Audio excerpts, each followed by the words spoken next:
सत्य शब्द जो करे विवेका, आदि अंत काया मह देखा।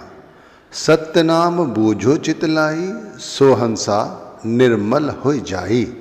परमार्थ के राह पर कदम रखने से पहले ही आपको ये बात पता होनी चाहिए कि आदि से अंत तक परमार्थ की पूरी साधना इस शरीर के अंदर की जाती है। इस शरीर के अंदर बहिर्मुखी साधना में जो लोग लगे हुए हैं उन्हें भी ये बात अच्छी तरह से जान लेनी चाहिए। पूर्ण साधना, पूर्ण भक्ति इस शरीर के अंदर की जाती है और वो भी सतगुरु से शब्द का भेद प्राप्त करने के बाद। अगर अपनी मन मर्जी के मुताबिक आप भक्ति कर रहे हैं तो इससे कोई फायदा नहीं। आप इसे मौज मस्ती कहें तो ज़्यादा अच्छा हो। शुरुआत कहाँ से होती है?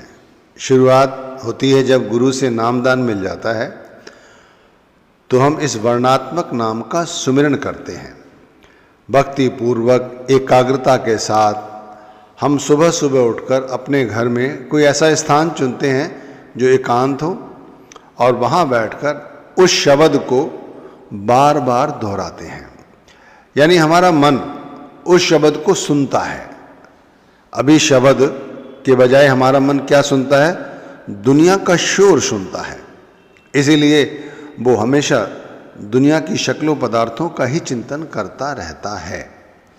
हम लोग क्या करते हैं? सुबह उठें, नाम जप करने लगते हैं। ये नाम जप करने का मतलब है अपने मन को नाम जप करना सिखा रहे हो, मन को शब्द के साथ जोड़ रहे हो। एक बार ये एकाग्रता बन जाती है तो गुरु का स्वरूप भी हमारे साथ प्रकट हो जाता है।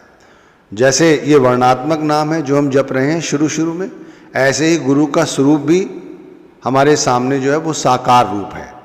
जैसे जैसे एकाग्रता बनती जाती है, मतलब आत्मा की दो जो शक्तियां हैं, सुरत और निरत, ये दोनों भवों के बीच में आकर इस स्थान पर आकर टिक जाती हैं। यहाँ गुरु के सूक्ष्म स्वरूप को देखने की और सुनने की कोशिश करती हैं।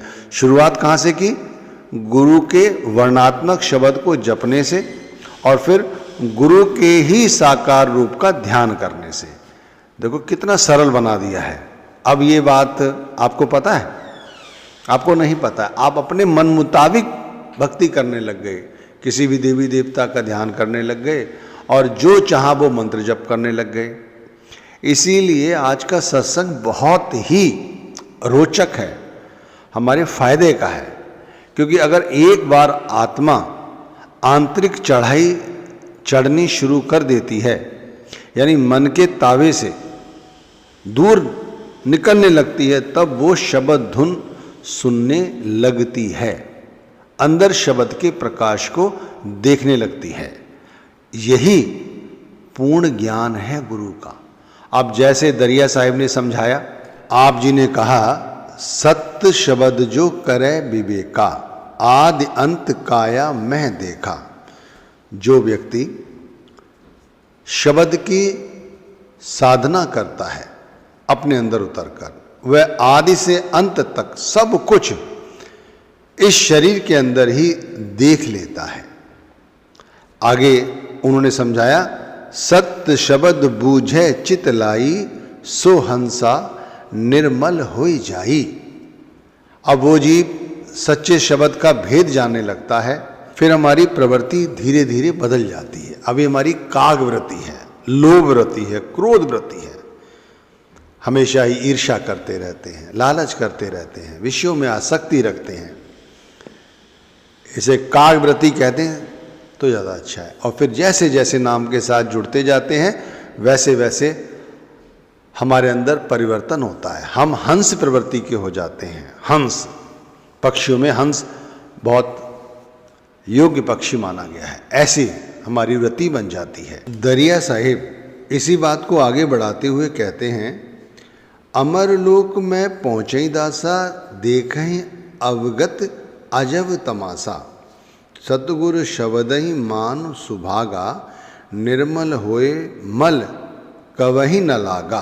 देखो, जब हम गुरु द्वारा बताई गई विधि के साथ भक्ति करते हैं और अपनी निर्मल आत्मा को शब्द के साथ जोड़ लेते हैं, तब हम इस अनश्वर लोक को छोड़ देते हैं और उस सतलोक तक हमारी आत्मा पहुंच जाती है, जहां अविनाशी परमात्मा है और उसका अद्भुत नज़ारा है।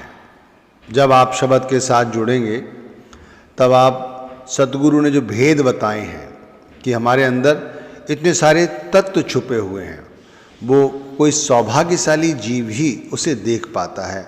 और ये तब होता है जब हमारी आत्मा निर्मल हो जाती है, हमारा मन पवित्र हो जाता है, संसार की मैल इसे छू नहीं पाती, फिर ये भजन सिमरन करता रहता है। अभी हमारी कागव्रति है।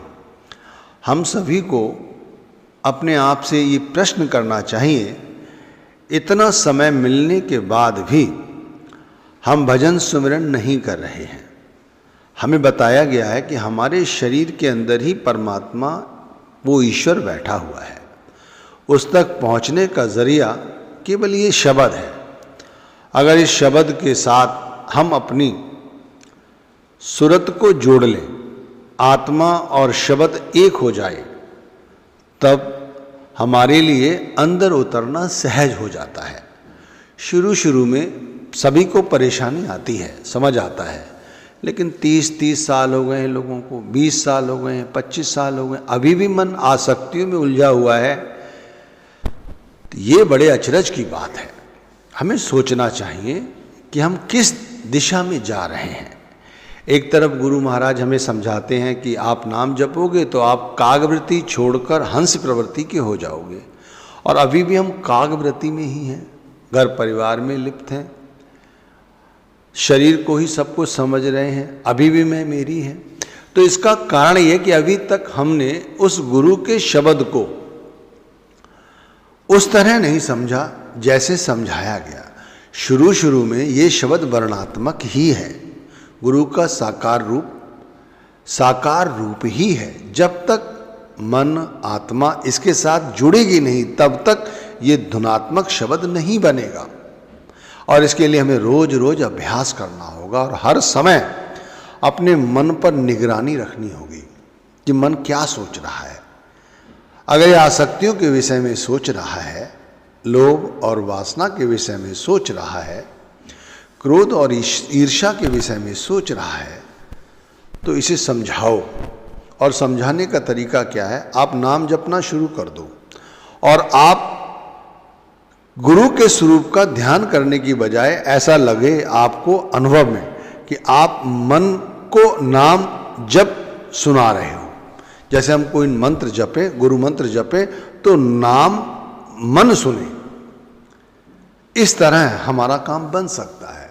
दरिया साहिब ने बहुत अच्छी बात एक आगे समझाई है। वो कहते हैं, बानी एक घट घट में समानी, ए बानी जो मर्म न जानी, जंगम जोगी है बहुत तेरा, जो ना करें घट भीतर डेरा। देखो, हर शरीर के अंदर परमात्मा है, शब्द है, शब्द धुन है, शब्द का प्रकाश है, लेकिन इस शब्द का भेद कोई नहीं जानता। सत्संगों में सुनकर आप लोग कहते हो यहाँ सब कुछ है, लेकिन अनुभव किसी को नहीं है। संसार में बहुत योगी हैं, ज्ञानी हैं, लेकिन अंदर जाकर उन्हें भी ये सब कुछ प्राप्त नहीं होता। क्यों? क्योंकि अंदर उन्हें उतरना आता ही नहीं। वो तो सारा दिन 24 घंटे उनका ध्यान बहिर्मुखी रहता है। भाई, इसीलिए जो गुरु हैं, जो कभी भी अपने अंदर जाकर ध्यान को इस शब्द के साथ नहीं ठहराते, वो कैसे गुरु हैं? ऐसे वो कैसे शिष्य हैं जो अंदर उतरकर अपने शब्द के साथ अपने मन और आत्मा को नहीं जोड़ पाते? वो कैसे भगत हैं, कैसे शिष्य हैं? इसीलिए भाई, हमें थोड़ा सा अपने आप को जानने की आवश्यकता है। हमें हर रोज ये कोशिश करनी चाहिए कि हम शब्द के साथ जुड़ें, ध्यान आँखों के बीच में ठहरे और उस ईश्वर को अपने अंदर महसूस करें, और उस शब्द के द्वारा ही ईश्वर की अनुभूति हो सकती है और हो रही है और होती है।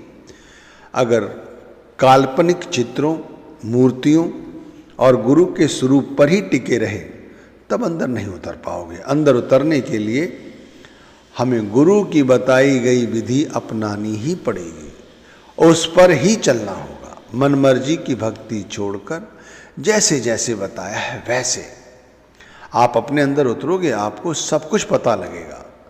आपने एक श्लोक में फरमाया है, नहीं पावे छप लोक के बासा, फिर करहीं जम की आशा, जब खोवे सतगुर के दासा, तब सब छूटे जम के त्रासा। मनमर्जी की भक्ति करते रहे तो कभी सतलोक नहीं पहुंचोगे। बार बार मन सांसारिक आशाओं, तृष्णाओं के साथ ही जुड़ा रहेगा। वही सतगुरु का सेवक जो पूर्ण रूप से अपने अंदर उतरेगा, वही शब्द धुन को सुनेगा और अंदर जाकर उस ईश्वर का साक्षात्कार कर सकेगा। और जो मनमर्जी करेगा उसे यमराज का डर हमेशा ही सताता रहेगा। संसार की आसक्तियों में वो हमेशा ही उलझा रहेगा। ना वो कभी शांत होगा, ना ही उसके अंदर कभी पवित्रता आएगी, ना ही उसे डर से मुक्ति मिलेगी, और हमेशा ही सारी जिंदगी धन संपत्ति के पीछे पीछे ही दौड़ेगा। तो बड़ा सारांश इस सत्संग का ये है, हम सभी को चाहिए कि अंदर उतरकर अपने उस शब्द को खोजें। जैसा गुरु ने समझाया है वैसे वैसे अपने अंदर उस शब्द को खोजने की कोशिश करें।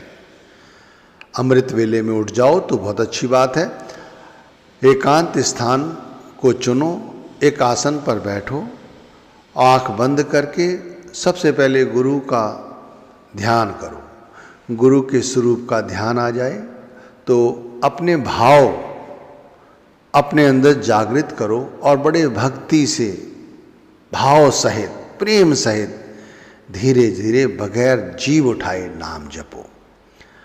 गुरु के स्वरूप का ध्यान करते रहोगे, नाम जप करते रहोगे, यकायक कुछ ही दिनों में आप महसूस करेंगे कि गुरु का स्वरूप थोड़ी दूर में विलुप्त हो जाता है। तो साकार रूप विलुप्त हो गया और निराकार रूप, जिसे सूक्ष्म स्वरूप या रूप कहते हैं, वो आपकी भावनाओं पर आधारित होगा। वो कैसा दिखाई देता है, कभी वो प्रकाश का रूप ले लेगा, कभी वो किसी अन्य रूप में परिवर्तित हो जाएगा। इसी तरह जो धुनात्मक शब्द है वो भी फूट पड़ेगा, और वो धुनात्मक शब्द नाम बगैर जपे ही मन सुनेगा, आत्मा उसका अनुसरण करेगी और उसके अंदर भी हमें शब्द धुन सुनाई देगी। अब ये धुन भी हमारी भावनाओं पर ही, हमारे मन की स्थिति पर, हमारी सोच पर आधारित है। कभी किंगरी का रूप लेगी, कभी घंटे का, कभी बादलों की गड़गड़ाहट का, लेकिन जैसे जैसे आप मेहनत करेंगे वैसे वैसे होगा। तो सभी लोगों को कोशिश यही करनी चाहिए कि 24 घंटे में जब भी समय मिले अपने ख्याल को आँखों के पीछे टिकाओ। बेमतलब की बातों को सोचने से अच्छा है आँख खोल रखी है आपने, घर परिवार के काम कर रहे हैं, दुकान पर बैठे हैं, ऑफिस में काम कर रहे हैं, तो अपने ख्याल को आँखों के पीछे लाने की कोशिश करो।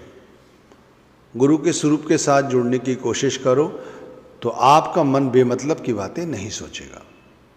बस यहीं से धीरे धीरे शुरुआत करोगे और आगे बढ़ते चले जाओगे। आँखों के पीछे टिकना यदि आ गया तो सब कुछ देख लोगे। और